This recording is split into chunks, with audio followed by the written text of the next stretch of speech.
Assalamualaikum warahmatullahi wabarakatuh. Apa kabar teman-teman semuanya? Bertemu lagi dengan Pak Romzi dalam pelajaran tematik. Kali ini kita akan membahas tentang bunyi dan indera pendengaran. Tujuan pembelajaran kita hari ini, teman-teman dapat mengetahui pengertian bunyi, apa saja yang termasuk sumber bunyi, syarat terjadinya bunyi, sifat-sifat bunyi, membuat laporan, menjelaskan bagian-bagian telinga dan cara kerjanya, menjelaskan macam-macam gangguan pada telinga, dan bagaimana cara merawat telinga. Kemudian, apa yang dimaksud dengan bunyi? Bunyi adalah energi yang dapat didengar, yang berasal dari benda yang bergetar. Apa saja sumber bunyi itu? Yang pertama adalah alat musik. Semua alat musik adalah sumber bunyi, baik modern maupun tradisional. Kemudian, yang termasuk sumber bunyi juga adalah pita suara manusia. Coba pegang tenggorokan kita ketika bicara. Bergetar kan? Sekarang, mari kita lakukan percobaan gelas bernyanyi. Yuk kita simak bareng-bareng. Di pembelajaran tematik kali ini, kita akan melakukan percobaan gelas bernyanyi. Seperti apa caranya? Pasti teman-teman penasaran gimana caranya gelas kok bisa bernyanyi ya? Oke, silakan teman-teman siapkan 3 buah gelas kaca, sendok, dan air.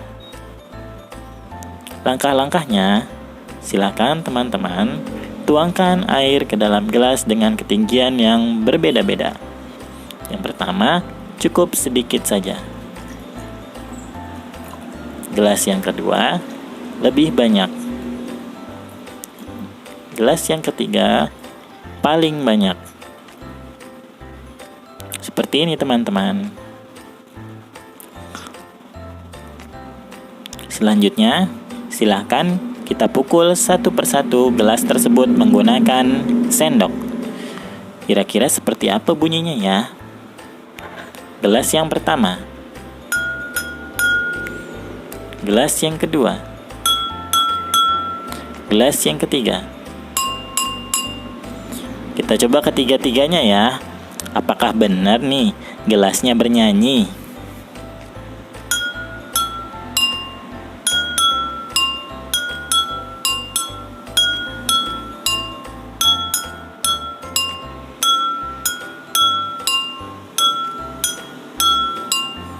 Wah, menarik sekali. Seperti bernyanyi gelasnya ya. Luar biasa, Masya Allah. Kok bisa seperti itu ya? Teman-teman tahu nggak kenapa bisa seperti itu? Iya, betul sekali. Ini karena terjadi perbedaan frekuensi antara gelas yang airnya sedikit dengan gelas yang airnya banyak. Untuk gelas yang paling sedikit, itu suaranya rendah karena frekuensinya rendah atau kecil. Untuk gelas yang lebih banyak, suaranya lebih tinggi.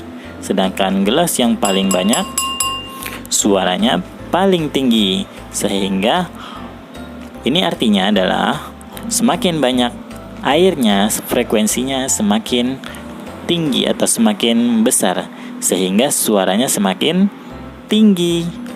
Oke, seperti itu teman-teman untuk percobaan hari ini. Semoga bisa diambil manfaatnya ya. Jangan lupa di rumah bisa dicoba dengan gelas yang lebih banyak lagi.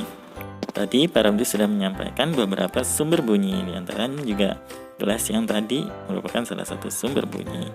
Nah sekarang syarat terjadinya bunyi apa ya? Teman-teman tahu nggak? Yang pertama, terdapat sumber bunyi, terdapat medium atau perantara bunyi, terdapat penerima atau reseptor bunyi. Itulah syarat-syarat terjadinya bunyi. Apabila salah satunya hilang, maka bunyi tidak akan terdengar. Sekarang kita lanjutkan ke sifat-sifat bunyi. Yang pertama, memerlukan medium dalam perantaranya. Yang kedua, dapat dipantulkan. Yang ketiga, dapat dibiaskan. Yang keempat, mengalami pelenturan atau difraksi. Yang kelima, mengalami perpaduan atau interferensi.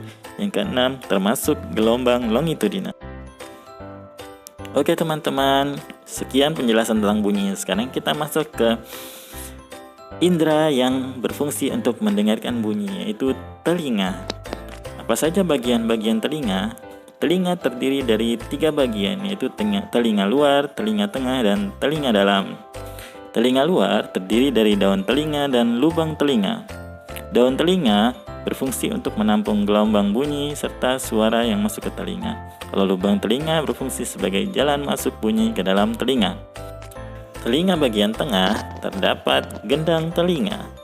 3 tulang pendengaran, yaitu tulang martir, tulang landasan, tulang sanggurdi, serta saluran eustasius. Saluran ini berfungsi untuk menyeimbangkan tekanan udara pada telinga bagian luar dan telinga bagian tengah. Terakhir adalah telinga bagian dalam. Telinga bagian dalam terdiri dari rumah siput, tingkap jorong, tingkap bundar, dan 3 saluran setengah lingkaran yang merupakan alat keseimbangan tubuh. Pada rumah siput terdapat ujung-ujung saraf pendengar. Masya Allah ya, telinga kita begitu sempurna Allah ciptakan sehingga kita bisa mendengar dengan baik. Jangan lupa kita jaga ya. Apa yang terjadi kalau kita tidak jaga? Maka akan menimbulkan gangguan pendengaran. Apa saja jenis gangguan pendengaran itu? Ada tuli sejak lahir atau tuli kongenital. Berikutnya sumbatan serumen atau kotoran telinga. Yang berikutnya otitis media suppuratif kronik atau conge. Berikutnya gangguan pendengaran akibat bising atau GPAB. Yang terakhir tuli karena usia lanjut atau presbikusis. Semoga kita dilindungi dari gangguan-gangguan pendengaran tersebut. Agar telinga kita terlindungi, Pak Ramzi akan berikan tips melindungi telinga. Oke, informasi bahwa telinga kita ternyata tuh hanya dapat mendengar suara 60 desibel atau setara dengan orang bicara normal atau setengah dari volume maksimum handphone. Untuk itu, Pak disarankan apabila teman-teman menggunakan headset atau speaker di telinga dengan itu diatur volumenya itu tidak lebih dari 60% dari volume maksimal. Teman-teman juga jangan menggunakan headset atau handphone yang sedang dalam kondisi di charge atau sedang diisi baterainya. Teman-teman juga harus menjaga makanannya, jangan makan makanan yang pedas, asam, dan berminyak.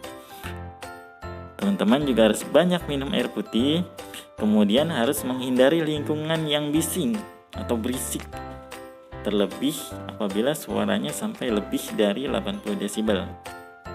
Kemudian, ini cukup bahaya nih, teman-teman tidak boleh memasukkan benda apapun ke telinga. Ya, apabila ingin membersihkan telinga, bersihkanlah sesuai dengan petunjuk dokter. Dan apabila teman-teman merasa sakit telinganya, segera periksakan ke dokter THT. Itu dulu ya teman-teman, pelajaran kita hari ini tentang bunyi dan telinga. Yuk kita jaga telinga kita agar selalu sehat sehingga bisa mendengarkan dengan baik. Sekian dari Pak Ramzi. Assalamualaikum warahmatullahi wabarakatuh.